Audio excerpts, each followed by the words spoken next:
winning 4-2 in PKs, winning its first MLS title and breaking thousands of hearts in the City of Roses. This is the second time in 4 years the Timbers have come up short with the championship on the line. We will have much more coming up in sports, including reaction from the Timbers. All right, Orlando, thank you. I don't blame you for needing to catch your breath, man. It's been an exhausting day. I know, everything was great until that finish for Portland. I know. It was cool, though. It was amazing to watch. All right, Orlando, thank you so much. We'll see you later. That game, as we said, ultimately came down to penalty kicks, which was a heartbreaker for Timbers fans. It was such a nail-biter. Christelle Kumwe joins us now from Providence Park with reaction from those fans. Hey, Christelle. So Maggie, yes, the morale was definitely low as fans left the stadium compared to when they came in with all that energy. But even when New York officially won the game, you could see or hear those fans in the stands cheering and supporting the Timbers. And between all of that, as predicted, it was cold, it was rainy, and it was really brutal. But you know what? That didn't dampen the spirits of fans here in Soccer City, USA.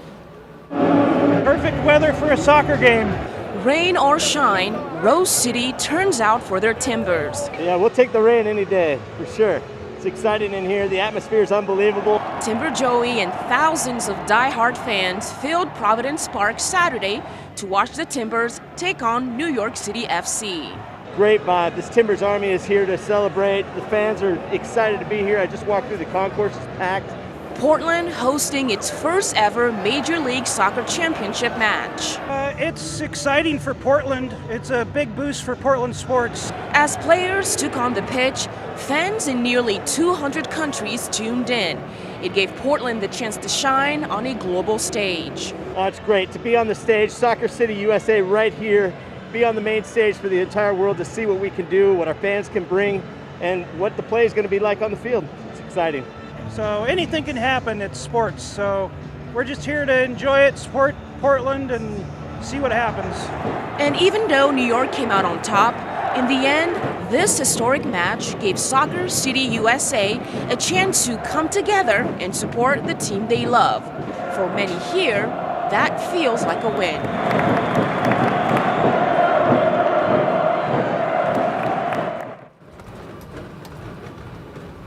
So back out here live, I just want to mention that Portland is the 10th team in league history to make it to the MLS Cup at least 3 times, and I'm sure some fans are definitely hoping for a 4th time. Live at Providence Park, Christelle Kumwe, KGW News. Christelle Kumwe with a one-on-one with Timber Joey. I love it. What a cool piece to see. Thank you so much. Great job. And hey, by the way, if earlier you heard Timbers fans watching in their homes or at bars screaming words that we can't say on TV, it's because today's storm knocked out power for thousands in the Portland area. Here's a look at the PGE outage map. Right now, more than 7,000 customers are still without power. PGE citing more than 300 separate outages, and staff say they have crews working to restore service as soon as possible. And this is a storm that's wreaking havoc across the country. It's not just here, and in fact, it's also dumping snow on our higher elevations, which leads us to a tragedy on Crystal Mountain. Authorities say 1 person is dead and 5 others escaped after an avalanche at that resort this morning. Crystal Mountain's about 4 hours northeast of Portland near Mount Rainier, for reference. And authorities say those 6 skiers total were swept up into the avalanche. The 5 who escaped got out on their own. They didn't need to be rescued. They have not released the name of the person who died. According to the Northwest Avalanche Center, risk levels right now for avalanches in that region range from considerable to high. And in the Midwest, dozens of tornadoes tore through several states, killing at least 70 people in Kentucky alone. The wreckage stretches from Arkansas to Kentucky, and President Biden has spoken with governors of the affected states, including also Missouri, Tennessee, Illinois. He said the feds will do everything they can to help. This is one of those times when we aren't Democrats or Republicans. Sounds like hyperbole, but it's real. We're all Americans. We stand together as the United States of America.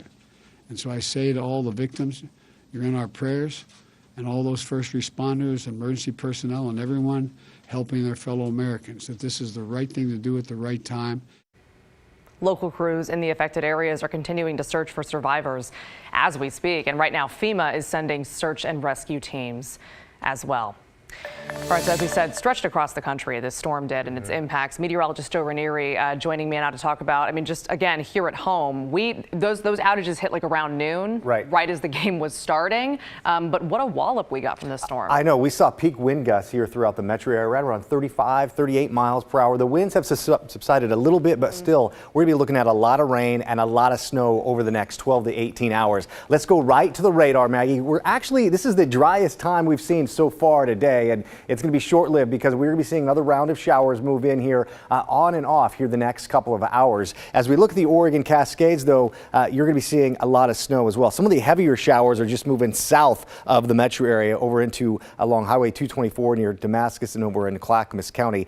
This is what we've been picking up throughout Timberline and Mount Hood Meadows here pretty much all day. Last check in the last 24 hours, Timberline Lodge, you've seen about 8 inches of new snow. And get this, overnight, I'm forecasting another 12 to 18 inches of snow throughout the Oregon Cascades. So it's going to be really challenging to drive both over the Oregon Cascades as well as the Coast Range. So as we look at the rainfall amounts, pretty decent amount here on this very soggy December day with close to 1.5 inches over in Newport, well over 1.5 inches over along the northern Oregon coast in Astoria and Seaside. So as we look at future casts, like I said, showers are going to continue the rest of your Saturday night. There will be a few of us that wake up to dry conditions tomorrow morning right around 7, 8 o'clock. But again, we'll be seeing a little bit of some sun breaks with some heavy showers at times by the afternoon. And with those heavy showers, we could be seeing some hail mixed in. Now, I'm forecasting a slight risk of some thunderstorms along the Oregon coast. Now, throughout the metro area, I don't think we'll be seeing any of those thunderstorms, but still, it's going to be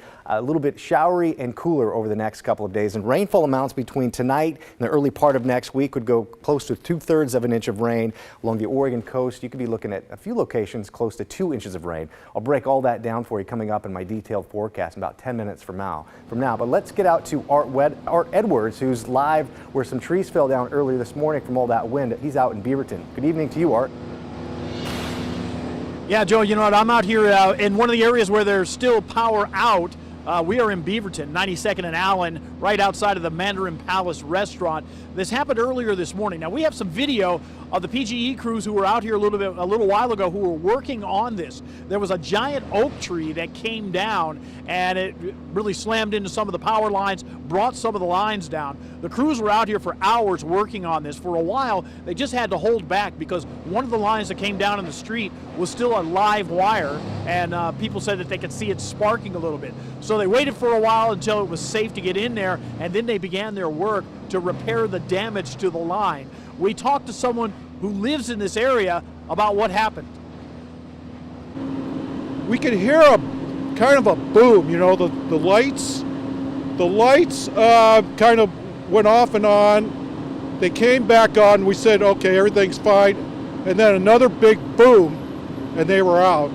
So it just sounded different than usual, because usually you don't get a big boom with the lights going out. So back out here live, the PGE crews, all but one truck have left the area right now, but the power is still out. What we have right now is a crew that works on cleaning up the trees. So they are sawing parts of the big oak that fell down, and they're also taking some of the smaller pieces and putting it into their chipper. So it looks like they're going to be out here for quite some time trying to clean up the mess out here before everything can get taken care of and the power can get back on. Some of the folks living out here said that at one point they were told it would probably be about 5:30 before the power was on. Looks like it's going to be a little bit longer than that before everything is back to what would be a normal situation. Maggie? All right, Art Edwards live for us. Art, thank you for the update.